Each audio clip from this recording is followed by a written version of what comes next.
Assalamualaikum warahmatullahi wabarakatuh. Selamat siang anak-anak. Semoga selalu sehat walafiat.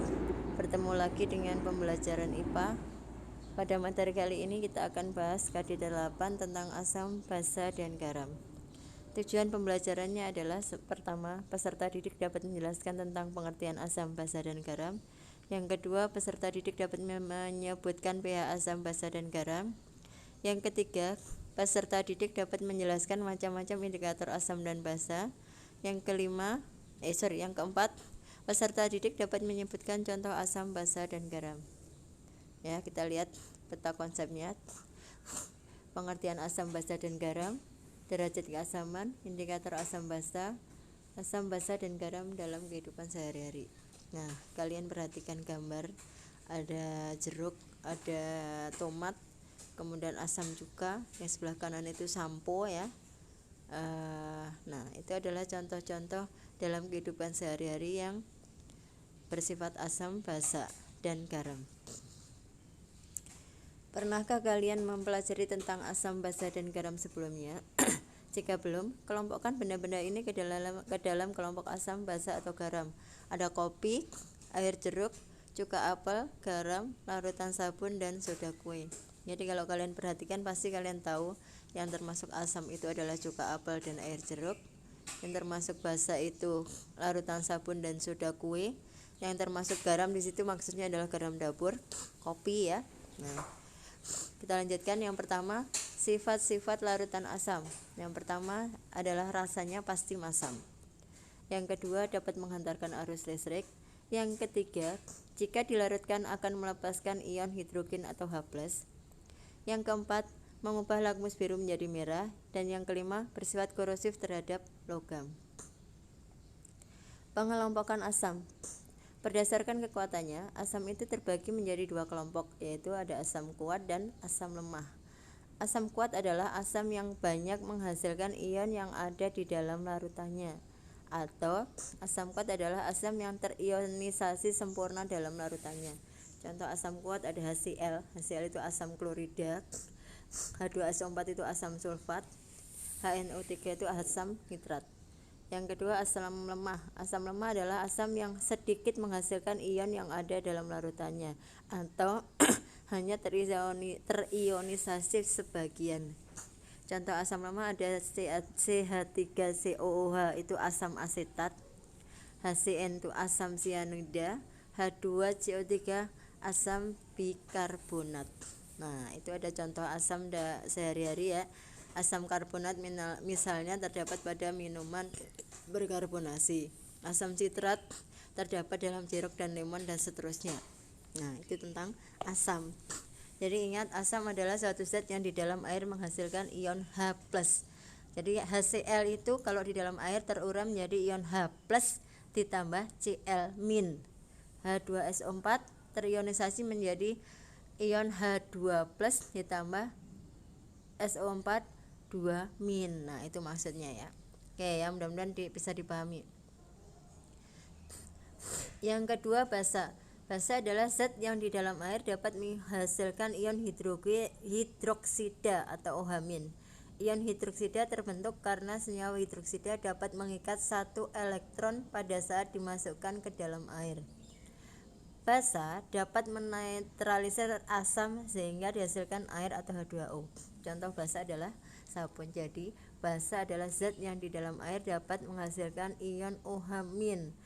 Basa kalau bereaksi dengan asam maka sifatnya adalah akan menghasilkan garam plus air. Makanya kalau ada sesuatu yang terlalu asam kita bisa menambahkan basa dan sebaliknya. Oke ya, kita lanjutkan. Sifat-sifat larutan basa. Yang pertama, rasanya pahit. Kalau nggak percaya kalian bisa icipin sabun ya, tapi jangan ya. Yang kedua, terasa licin di kulit. Yang ketiga, menghantarkan arus listrik. Yang keempat, jika dilarutkan dalam air akan melepaskan ion hidroksida atau OH-. Yang kelima, mengubah lakmus merah menjadi biru. Yang keenam, menetralkan larutan asam. Dan yang ketujuh, dapat merusak kulit. Nah, itu sifat-sifat larutan basa. Tadi satu yang ketinggalan, asam itu pH-nya kurang dari 7, pH sama dengan 7 adalah untuk air atau netral, dan pH lebih dari 7 adalah untuk larutan basa. Pengelompokan basa. Berdasarkan kemampuan melepaskan ion OH-, basa dapat terbagi menjadi dua, yaitu basa kuat dan basa lemah. Apa itu basa kuat? Basa kuat adalah basa yang bisa menghasilkan ion OH- dalam jumlah yang besar. Basa kuat biasanya disebut dengan istilah kausatik. Ya, kalau di iklan itu bersifat kausatik, itu berarti dia bersifat basa. Contohnya natrium hidroksida dan kalium hidroksida dan kalsium hidroksida, NaOH, CaOH 2 kali, dan KOH. Itu adalah contoh basa kuat. Yang kedua, basa lemah. Basa lemah adalah basa yang bisa menghasilkan ion OH- tetapi dalam jumlah kecil. Contoh basa lemah adalah amonia atau NH4OH. Jadi kalau KOH itu di dalam air terurai akan menghasilkan ion K positif atau K plus ditambah ion OH-. OH- itulah yang menunjukkan kalau KOH itu bersifat basa. Contoh basa di sini ada amonia, ya, terdapat dalam bahan pemutih dan pembuatan pupuk, aluminium hidroksida, dan seterusnya. Itu contoh-contoh basa. Silakan kalian cari dalam kehidupan sehari-hari apalagi yang bersifat basa.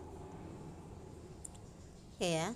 Nah, ini adalah secara kimianya tadi ya. Asam itu menghasilkan ion H+, basa menghasilkan ion OH-. Asam pengertian yang lain menurut siapa itu? Ilmuwan yang lainnya, asam adalah donor proton. Donor itu berarti memberi, kalau basa akseptor atau menerima proton. Asam adalah akseptor pasangan elektron, basa adalah donor pasangan elektron. Nah, ini adalah contoh-contoh asam dan basa dengan pH-nya ya. Asam kuat terionisasi sempurna, derajat keasaman atau alfanya 1 ya, derajat ionisasi. Alfa itu derajat ionisasi.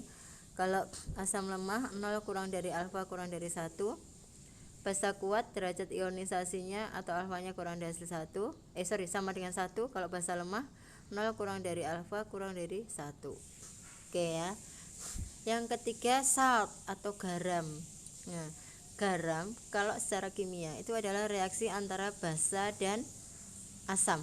Reaksi antara asam dan basa menghasilkan garam. Jadi kalau saya bilang garam secara kimia, itu adalah reaksi antara asam dan basa. Dalam kehidupan sehari-hari contoh garam adalah garam dapur. Nama kimianya adalah NaCl. Apakah ada garam yang lain? Ada garam Inggris ya kan. Reaksi antara asam dengan basa menghasilkan garam. Contohnya HCl ditambah NaOH menghasilkan NaCl plus H2O. NaCl itu garam, H2O itu air ya. Kita bahas sekarang. Garam adalah senyawa yang terbentuk dari reaksi antara asam dengan basa. Terdapat beberapa contoh garam, antara lain ada NaCl, CaCl2, ZnSO4, NaNO2, dan lain-lain.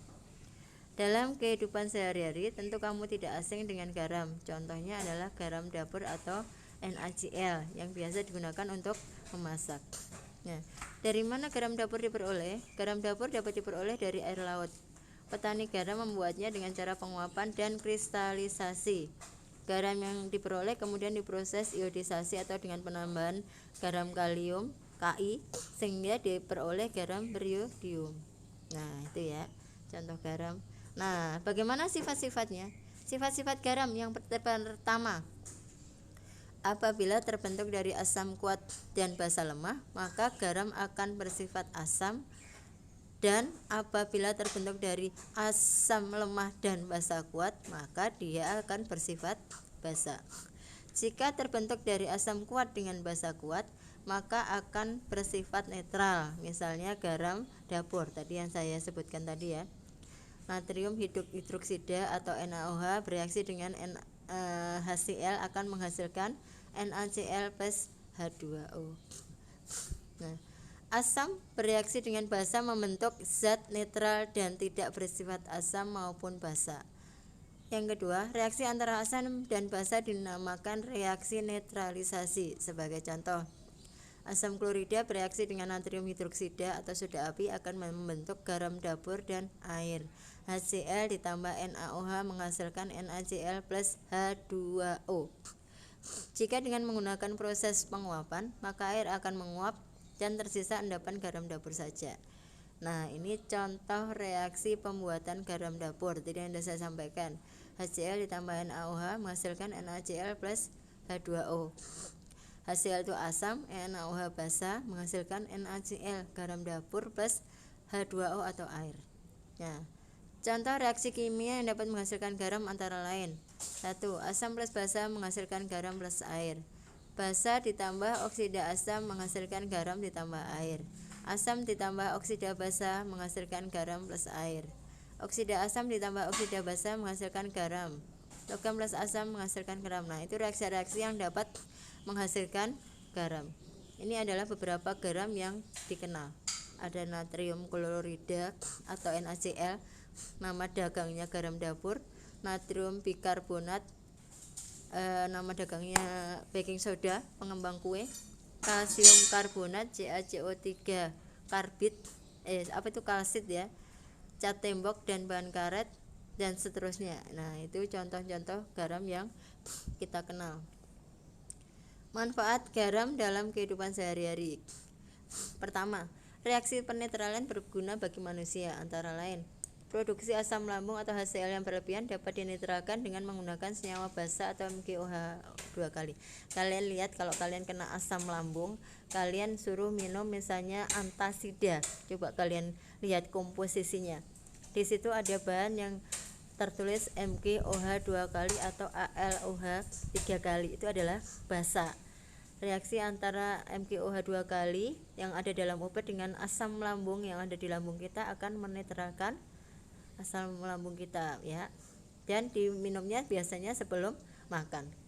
Yang kedua, para petani menggunakan reaksi penetralan agar tanah yang terlalu asam dan tidak baik bagi tanaman dapat menjadi netral dengan menambahkan senyawa basa CaOH 2 kali atau air kapur. Ya, itu petani ya.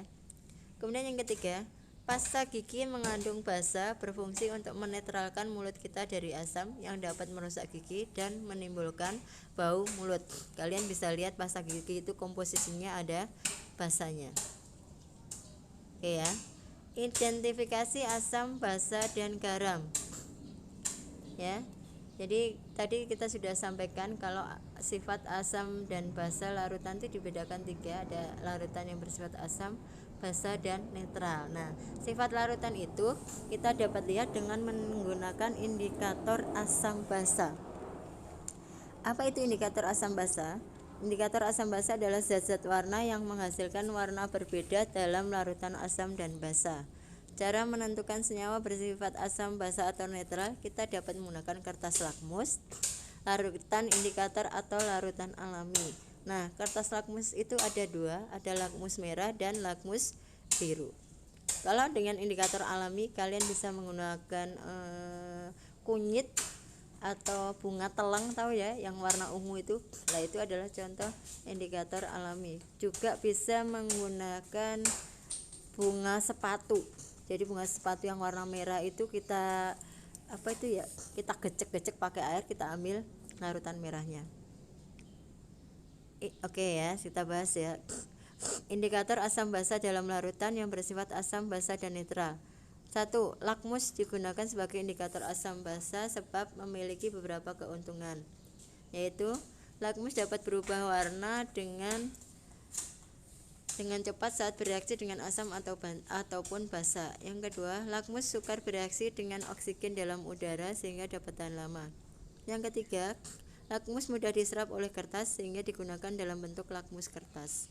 Lakmus adalah sejenis zat yang diperoleh dari jenis lemut kerak. Nah, ini contoh kertas lakmus ya. Ada lakmus merah dan lakmus biru ya.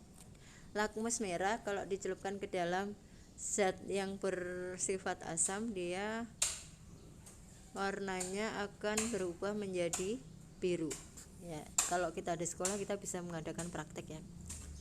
Ya, oke. Selain itu ada namanya indikator universal. Nah, indikator universal itu juga berupa kertas. Kertasnya agak tebal. Nah, kalau kita celupkan di dalam larutan asam atau basa, maka kertas itu akan berubah warna. Nah, pada indikator universal sudah ada rentang pH-nya. Jadi gambar warna-warni ini bukan untuk bagus-bagusan ya. Ini adalah rentang pH. Misalnya pH 1 itu warnanya oranye dan seterusnya. Ini jadi warna pada indikator universal itu adalah menunjukkan pH larutan. Oke, selain menggunakan indikator buatan, kita bisa menggunakan indikator alami ya. Contohnya adalah dengan bunga sepatu, kunyit, kulit manggis, pupus ungu, atau jenis bunga-bungaan yang berwarna. Termasuk bunga teleng itu ya juga bisa ya. Nah, ini ya contoh bunga-bunga yang dapat digunakan untuk indikator alami ya. Contohnya bunga mawar, bunga sepatu dalam asam memberi warna merah cabai, dalam basa memberi warna hijau. Kunyit dalam asam memberi warna kuning cerah, dalam basa memberi warna jingga. Nah, itu contoh-contoh indikator alami. Saya kira itu materi asam basa kita. Silahkan dikerjakan soal di halaman terakhir dari slide. Kalian kirim ke link tugas IPA. Saya tunggu sampai besok sore boleh, oke ya. Terima kasih, selamat belajar. Assalamualaikum warahmatullahi wabarakatuh.